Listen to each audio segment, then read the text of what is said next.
ইসলাম দিয়েছে মাহার, ওয়াতুন নিসা সাদকাতিহিন্না নিহলা, সন্তুষ্ট চিত্তে স্ত্রীকে মাহার দাও, সাদকাত দিয়ে দাও। শয়তান এসে এই মাহারকে ডিলিট করে ঢুকাইছে যৌতুক, ঠিক কিনা? একটা বর, মুসলিম বর কেমন করে যৌতুক দাবি করে? একটা কন্যা হচ্ছে বাবার জন্য তার কলিজা। আমার 2 মেয়ে আছে, আমি জানি। তো মেয়েকে দিল মানে তো বাবা তার কলিজাটাই ছিঁড়ে দিল। তো আপনি শ্বশুরের কলিজা নিয়ে আসছেন, আর কি চান? যৌতুক খাওয়া এটা ভয়ঙ্কর ধরনের অপরাধ। যৌতুক খাওয়ার চেয়ে কুকুরের গোশত খাওয়া ভালো, কারণ কুকুরের গোশত খেলে একটা গুনাহ, হারাম খাওয়ার গুনাহ, আর যৌতুক খেলে ডবল গুনাহ। একে তো যৌতুক খাওয়া হারাম, হারাম খাওয়ার গুনাহ, 2 হচ্ছে শ্বশুরের উপর জুলুম করার গুনাহ। ওয়া যুলমু যুলমাত ইয়াউমাল কিয়ামা, জুলুম, অত্যাচার, operation in the day of রেজারেকশনে আল্লাহ তাআলা এটাকে আপনার ঘাড়ে চাপাবে, অন্ধকার করে দিবে, আপনি চোখে মুখে কিছুই দেখবেন না। এজন্য যৌতুকের সাথে আমাদের কোনো সম্পর্ক দেখবেন যারাই যৌতুক খায় এদের ঘরে কিলাকিলি আছে না নাই? বউয়ের সাথে ভালোবাসা বিনিময় করতে পারে না, ঠিক কি না?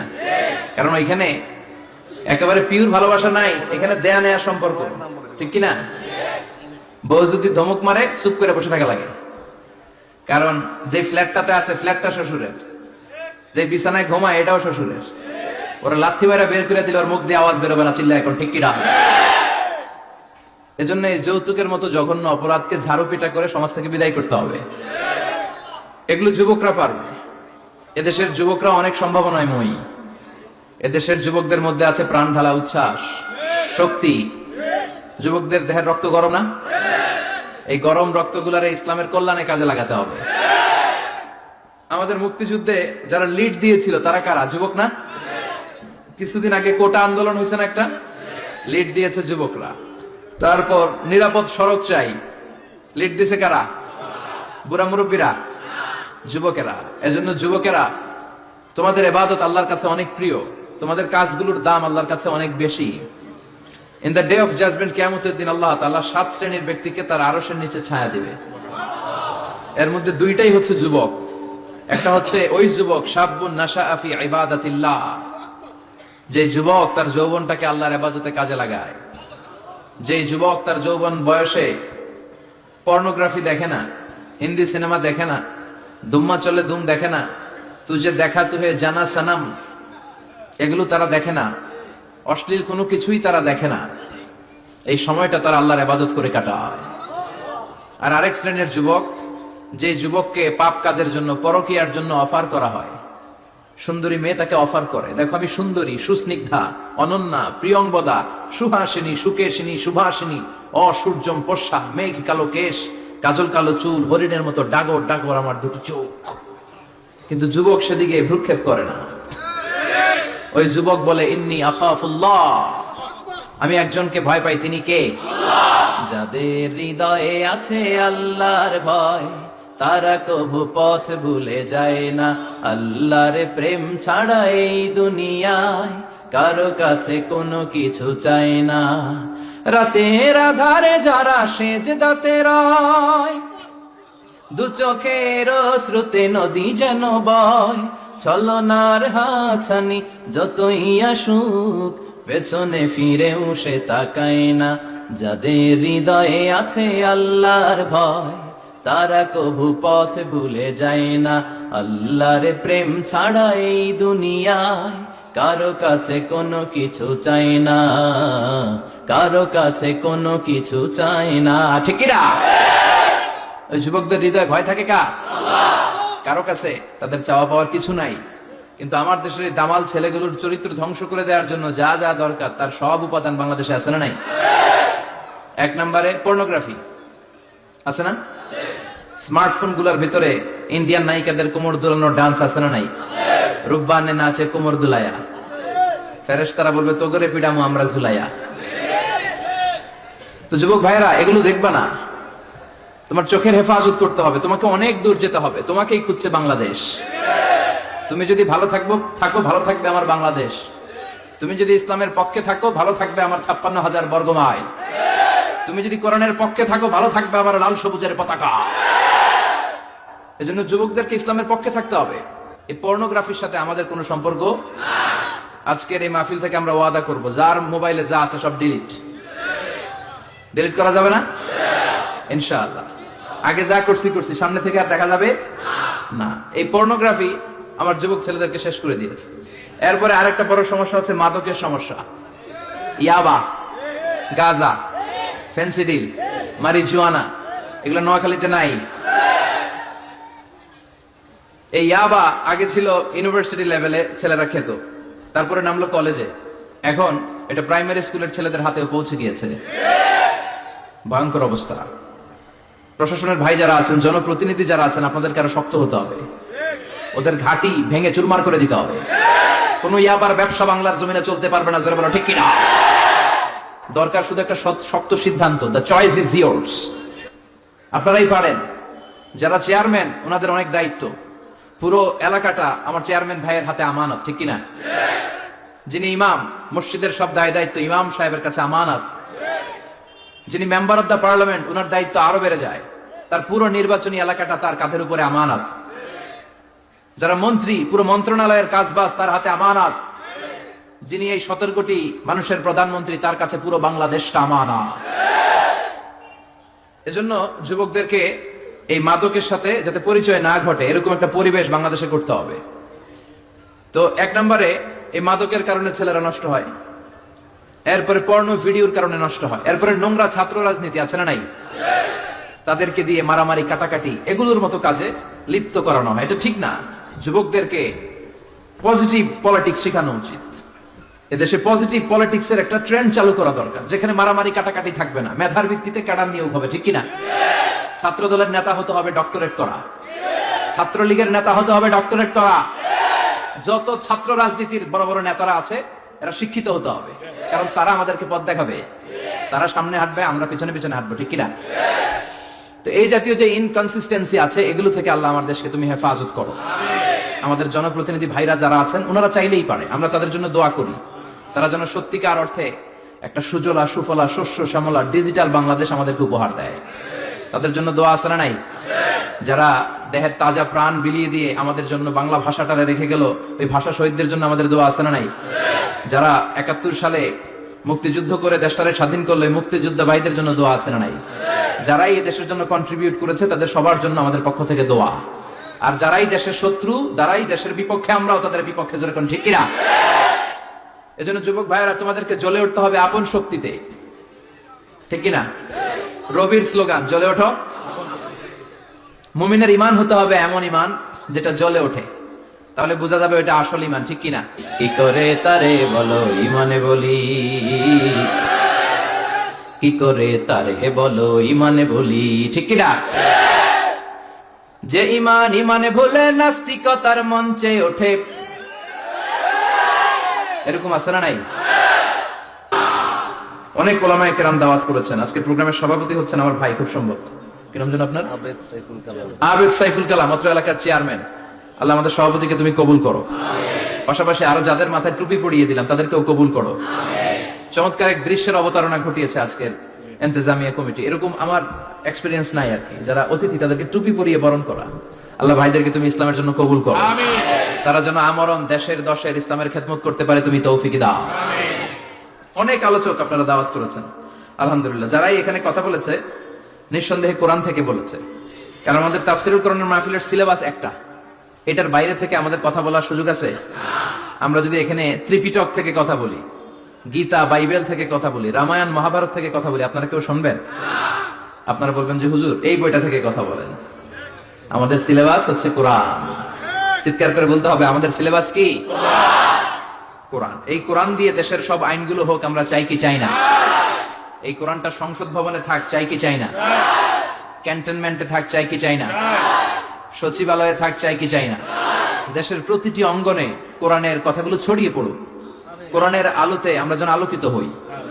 আল্লাহ বলেছেন, this is the book whereof there is no doubt in it and a guidance to those who are muttaqin। এটা এমন বই যে বই একটাও ভুল নাই, আছে?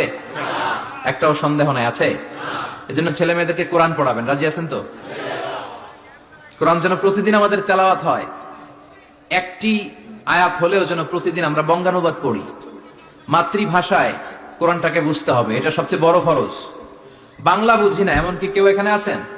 তো আমরা সবসময় এই বইটা থেকে কথা শুনি, এই বইটা সবার, এই বইটা বিএনপির ভাইদের, এটা আওয়ামী লীগের ভাইদের, এটা জাতীয় পার্টির ভাইদের, এটা জামাত ইসলামের, এটা পীরের মুরিদের, এটা তাবলীগের ভাইদের, এটা আস্তিকদের, এটা নাস্তিকদের, এটা হিন্দুদের। এটা আলাদা কারণ, এটা সবার। এই কিতাবটা হিন্দুদেরও কিতাব, ওরা পড়ে না তো আমি কি করব? ইসলাম এটা কি কুক্ষিগত আমার বাপের ধর্ম? সবার ধর্ম, সবার। ওরা মানে না তো আমি কি করব? বিশ্বনবী উনি সবার নবী। বিশ্বনবী শুধু আমাদের নবী? উনি হিন্দুদেরও নবী, উনি বৌদ্ধদেরও নবী, উনি অগ্নি উপাসকদেরও নবী, উনি নারীদের নবী, উনি পুরুষদের নবী, উনি আরবদের নবী, উনি অনারবদের নবী, উনি বিশ্ব নবী। উনি বিশ্ব নবী, সবার জন্য এসেছেন। as a father, as a husband, as a lawgiver, as a lawmaker, as a reformer of the society, as a commander, as a messenger. Muhammad is the superman of the world. স্বামী হিসেবে, বাবা হিসেবে, নেতা হিসেবে, সমাজ সংস্কারক হিসেবে, আইন প্রণেতা হিসেবে, সর্বোপরি একজন নবী হিসেবে মুহাম্মদ সাল্লাল্লাহু আলাইহি ওয়াসাল্লাম গোটা বিশ্বের মানুষের কাছে সুপারম্যান। সুপারম্যান ছিলেন তো, যে সবকিছু করে দেখাতে পারে আল্লাহর রহমতে। বিশ্বনবীকে তো আল্লাহ এই বরকত দিয়েছে। বিশ্বনবীর হাতে বরকত, পায়ে বরকত। বিশ্বনবী যদি কোনো বাচ্চার মাথায় হাত বুলিয়ে দিত, ওই বাচ্চার মাথার চুল বড় হয়ে যেত। এক ভণ্ড নবী আসলো, মুসাইলামাতুল কাযযাব, সে কয় আমিও নবী। সবাই কয় তাহলে তুমিও আমাদের বাচ্চার মাথায় হাত বুলায় দাও। মুহাম্মদ তো হাত বুলায় দিলে বাচ্চার মাথায় চুল বড় হয়। মুসাইলামা কয় নিয়ে আয় বাচ্চা। বাচ্চা নিয়ে আসছে, বাচ্চার মাথায় হাত বুলাই দিস, চুল তো বড় হয় না। আর মাথা ছিল আজীবন টাক মাথা। যে বাচ্চার মাথার মধ্যে এই বেয়াদবের হাত লেগেছে, ওই বাচ্চার মাথাটা আজীবন ছিল টাক, চুল বড় হবে তো দূরের কথা। কি বরকতের নবী! অনেক সাহাবী এসে বলছেন ইয়া রাসূলুল্লাহ, আমাদের কুয়ার মধ্যে পানি নাই, কি করব? বিশ্বনবী যে কুলি করে কুলির পানি কুয়াতে ফেলেছে, মুহূর্তের মধ্যে পাম্প মেশিন দিয়ে পানি উঠালে যেমনি পানি উঠতে থাকে, পুরো কুয়ার পানি উপচে উপরে ওভারফ্লো হতে শুরু করেছে। অনেক জায়গায় কুয়ার পানি লবণাক্ত, সাহাবারা খেতে পারে না। ইয়া রাসূলুল্লাহ, আমাদের কুয়ার পানি লবণাক্ত। বিশ্বনবী ওযু করে আবার কুলির পানি ছাড়লেন, মুহূর্তের মধ্যে লবণাক্ত কুয়ার পানি মিঠা পানিতে পরিণত হলো। যেখানে হাত দিয়েছেন ওখানেই বরকত আছে না নাই? এজন্য বিশ্বনবীর সুন্নাহ আছে, যেখানে আমরা আছি। আসলে আমরা সরাসরি কোরআনের দিকে যাই, কারণ এই কিতাবে অনেক বরকত। আমি আমার খুতবার শুরুতে আল কোরআন আল কারীমের 29তম পারার একটি সূরা, সূরাতুল ইনসান, এই সূরার একটি আয়াত তেলাওয়াত করেছি। এই সূরার আলোকে আজকের এই চমৎকার রজনীতে আমরা কিছু কথা শুনবো ইনশাআল্লাহ। পড়েন। এখন যেমনি আপনারা চুপচাপ, শেষ পর্যন্ত চুপচাপ থাকবেন তো? নাকি ওঠা বসা করবেন না? তাহলে আদব নষ্ট হবে। আদব নাই তো কিছু নাই, আদব আছে তো সব আছে, ঠিক কি না? সূরার নাম হচ্ছে সূরাতুল ইনসান। সবাই বলেন সূরার নাম, আরো জোরে বলেন ইনসান। 29তম পারায় অবস্থিত। কোন পারায়? 31টা আয়াত। কয় আয়াত? এই সূরাটা মাক্কি সূরা। কি সূরা? বিশ্বনবীর জীবনে দুইটা পর্ব, একটা মাক্কি পর্ব আর একটা মাদানী পর্ব। হিজরতের আগে যে সূরা নাজিল হয়েছে এগুলো মাক্কি, হিজরতের পরে যা নাজিল হয়েছে এগুলো মাদানী। এটা বিশ্বনবীর হিজরতের আগে নাজিল হওয়ার সূরাগুলোর অন্তর্ভুক্ত, ঠিক কি না? ঠিক এতটুকু কথাবার্তা ক্লিয়ার না? এবার আসলে সামনে যাই। সূরাতুল ইনসানই শুধু সূরাতুল ইনসানের নাম নয়, এছাড়াও এই সূরার আরেকটা নাম আছে। সে নামটা হচ্ছে সূরাতুদ দাহার। হাফেজ আছো কারা কারা? দেখি হাত তোলো। অনেক আছে, মাশাআল্লাহ মাশাআল্লাহ। তো কিছু কিছু কোরআনে এই সূরাটার নাম লেখা থাকে সূরাতুল ইনসান, কিছু কিছু জায়গায় লেখা থাকে সূরাতুল দাহার, হিনুম মিনার দাহার। যেহেতু প্রথম আয়াতে দাহারের কথা আছে, আবার হাল আতা আলাল ইনসান, ইনসানের কথাও আছে। এজন্য কোন নুসখাতে এই সূরার নাম সূরাতুল ইনসান, আবার কোন নুসখায় এই সূরার নাম সূরাতু আদ-দাহার। এই সূরাটা বুখারীর বর্ণনায়, বুখারী সহিহ বুখারীতে এসেছে যে বিশ্বনবী সাল্লাল্লাহু আলাইহি ওয়াসাল্লাম জুমার দিন ফজরের নামাজের যে ফরজ 2 রাকাত, এই ফরজ 2 রাকাতের দ্বিতীয় রাকাতে এই সূরাটা বিশ্বনবী পড়তেন। প্রথম রাকাতে সূরাতুস সাজদা পড়তেন, আলিফ লাম মিম তানজিলুল কিতাব লা রাইবা ফি মির রাব্বিল আলামিন। প্রথম রাকাতে সূরাতুস সাজদা, আর দ্বিতীয় রাকাতে পড়তেন সূরাতুল ইনসান। সুবহানাল্লাহ পড়েন। ইনসান শব্দের অর্থ হচ্ছে মানুষ। ইনসান মানে কি? সবাই বলেন। আপনারা কি? আমরা কি? আমরা মানুষ। তাই মানুষের নামে আল্লাহ কোরআনে সূরা দিলেন। এজন্য জিনেরা মাইন্ড করার সুযোগ নেই। জিনদের নামেও সূরা আছে। কি নাম? সূরাতুল জিন। মানুষ হচ্ছে কোরআনের সেন্ট্রাল থিম, কেন্দ্রীয় আলোচ্য বিষয়। খুব ভালো করে খরগোশের মতো কানটা খাড়া করে শুনবেন। মানুষ হচ্ছে কোরআনের কেন্দ্রীয় আলোচ্য বিষয়, central theme of the holy Quran, subject matter, central subject matter of the holy Quran. কোরআনের কেন্দ্রীয় আলোচ্য বিষয় হচ্ছে কি? কথা বলেন। মানুষ। মানুষকে নিয়ে কোরআনে যত কথা, মানুষকে নিয়ে যত আয়োজন, সবকিছু মানুষকে নিয়ে। এজন্য মানুষই হচ্ছে কোরআনের কেন্দ্রীয় আলোচ্য বিষয়। চিল্লায় পড়েন আল্লাহু আকবার। আবার আল্লাহ বললেন, গোলাম, এই কোরআনের প্রথম সূরার নাম ফাতিহা, দ্বিতীয় সূরার নাম হলো আল বাকারা। বাকারা শব্দের অর্থ হলো গাভী। আর এই কোরআনের সর্বশেষ সূরার নাম হলো সূরাতুন নাস। নাস মানেও মানুষ। আল্লাহ বুঝাতে চাইলেন, কোরআন শুরু করেছি প্রাণীর নামে একটা সূরা দিয়ে, আর এই কোরআনটারে শেষ করেছি মানুষের নামে একটা সূরা দিয়ে। তার মানে এই কোরআনটা যদি ভালোভাবে হৃদয়ঙ্গম করতে পারো, তোমাদের মধ্যে পশুত্বের যে প্রবৃত্তি আছে, পশুত্ব দূর হয়ে তুমি মানুষের মতো মানুষ হয়ে যাবা। কোরআন পড়লে আপনার মধ্যে পশুত্ব থাকবে না, আপনি মানুষ হবেন, মানুষের মতো মানুষ। কিসের মতো? এই পৃথিবীতে মানুষ হওয়া সবচেয়ে কঠিন, মানুষের বড় অভাব।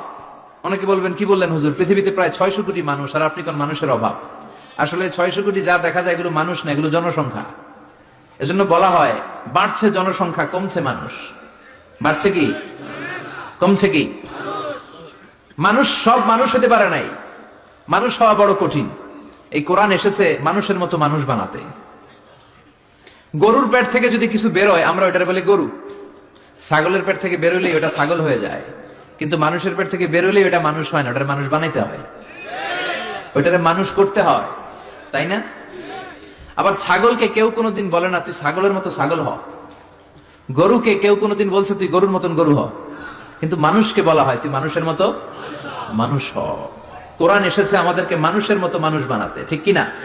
এই দুনিয়া এখন তো আর সেই দুনিয়া নাই, মানুষ নামের মানুষ আছে দুনিয়া বোঝাই,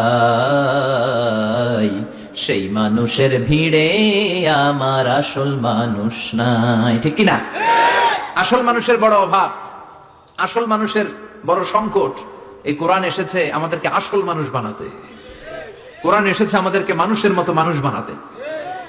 এজন্য যে মা বাবারা চান আপনার ছেলে টেন্ডারবাজ না হোক, চাঁদাবাজ না হোক, 31st নাইটে মেয়েদের অন্য ধরে টান না দেখ, ফেন্সি ডিলের টাকার জন্য আপনারা লাথি মেরে ঘর থেকে বের না করে দেখ, ওই মা বাবারা ছেলে মেয়েদেরকে একটা কিতাব পড়ায় দিবেন। কিতাবটার নাম কি?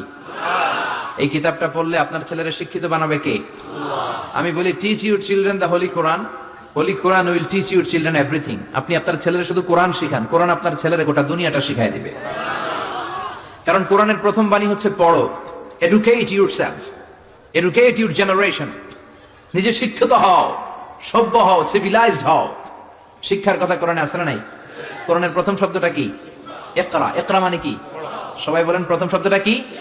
আল কোরআনের প্রথম বাণী পড়ো, আল হাদিসে নবীর কথা পড়ো। আল কোরআনের প্রথম বাণী পড়ো, আল হাদিসে নবীর কথা পড়ো। পড়ে পড়ে শেখো, শিখে শিখে তুমি তোমার নিজের জীবন গড়ো। সুবহানাল্লাহ পড়ো। কোরআন পড়লেই জীবন গড়া যায়, ঠিক কিনা?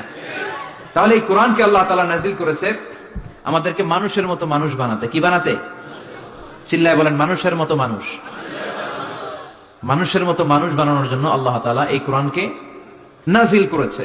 মানুষকে আল্লাহ এতটা শ্রেষ্ঠত্ব দিয়েছে, মানুষ যদি শ্রেষ্ঠ হয় মানুষ ফেরেশতাকে ছাড়িয়ে যায়, আর মানুষ যদি নিকৃষ্ট হয় তাহলে সে পশুত্বকেও হার মানায়।